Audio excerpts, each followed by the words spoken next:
ചരിത്രാതീത കാലം മുതൽ കേരളത്തിൽ നിലനിന്നിരുന്നതും എന്നാൽ 2 നൂറ്റാണ്ടിനകമായി നാശോന്മുഖമായതുമാണ് പിള്ളേരോണം.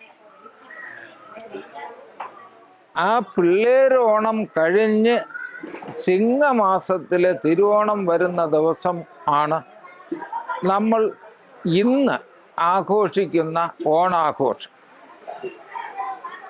ഇവിടെ ചിങ്ങമാസത്തിലെ ഓണത്തിൻ്റെ ഒരു മുന്നോടി അഥവാ ഒരു അറിയിപ്പ് എന്നതുപോലെ, ആരംഭം എന്നതുപോലെ ഇനി ഓണം അടുത്തല്ലോ എന്ന ഒരു സൂചന കേരളത്തിലെ എല്ലാവരുടെയും മനസ്സിലെത്തിക്കുന്ന ഒന്നായിരുന്നു പിള്ളേരോണം.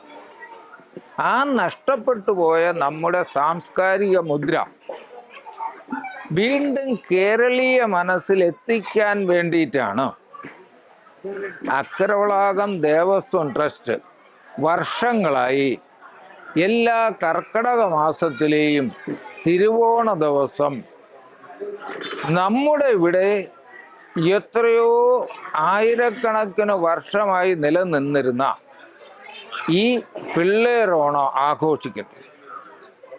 ഇവിടത്തെ ഈ പിള്ളേരോണം ആഘോഷത്തോടെ എനിക്ക് ഒരു കാര്യം മനസ്സിലായി.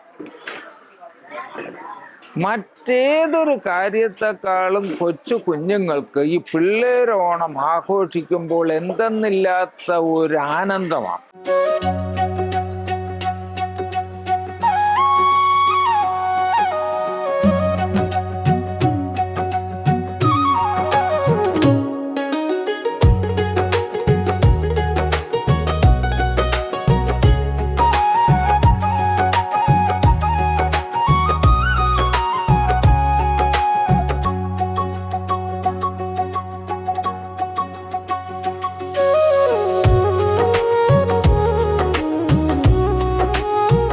നല്ല മഴ പെയ്യും വീണ്ടും നേരം, നല്ല പോലെല്ലാ വിളവും ചേരും, വേദിയാർ വേദവും സംഗീതവും,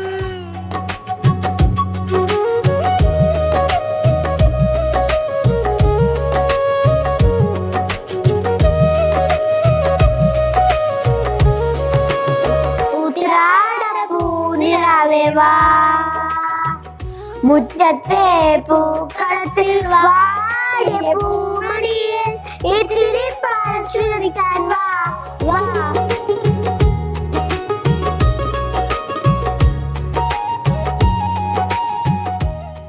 സാമവേദം നാവിലുണർത്തിയ സ്വാമി എന്നെ സ്വരപൂജ മലരാക്കി തീർക്കണേ.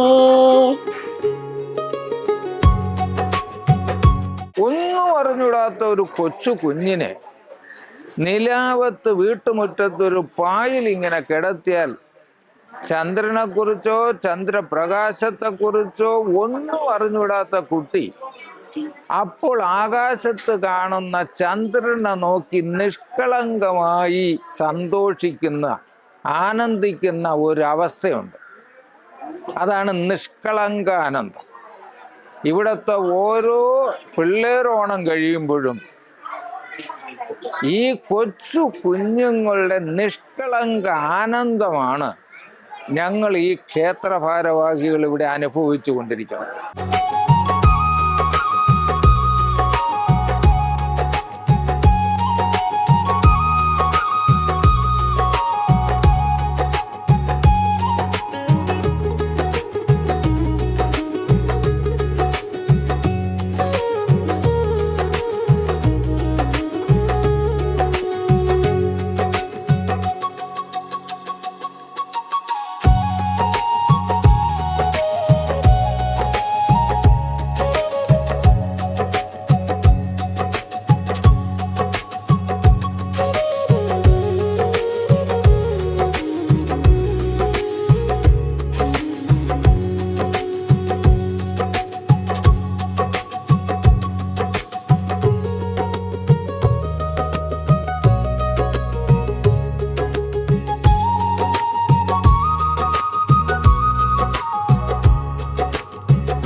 നമ്മുടെ സാംസ്കാരിക ചരിത്രത്തിലെ തിലകക്കുറിയായ ഈ പിള്ളേരോണം ഏതെങ്കിലും ഒരു കാലത്ത് കേരളത്തിൽ വീണ്ടും സജീവമാകുമെന്ന് പ്രത്യാശ പ്രകടിപ്പിച്ചുകൊണ്ട് ഞാൻ എല്ലാ കേരളീയരോടുമായിട്ട് അഭ്യർത്ഥിക്കുന്നു, ഈ കർക്കടകത്തിലെ പിള്ളേരോണത്തിലേക്ക് നിങ്ങളുടെ മനസ്സെത്തണം. ഇത് മലയാള നാട് മുഴുവൻ പഴയതുപോലെ എത്തിച്ചേരണം. മാറി മാറി വരുന്ന എല്ലാ തലമുറകളും വളർന്നു വരുന്നത് ഇനി പിള്ളേരോണം ആഘോഷിച്ചുകൊണ്ട് ആയിരിക്കണം. അതാണ് കൈരളിയുടെ, മലയാള ഭാഷയുടെ, മലയാളത്തിൻ്റെ ഏറ്റവും നല്ല ഒരു സാംസ്കാരികമായ തിരിച്ചുപോക്കും. തിരിച്ചുപോയി ആ സാംസ്കാരിക മുദ്ര വീണ്ടെടുക്കലുമെന്ന് ഞാൻ വിശ്വസിക്കുന്നു.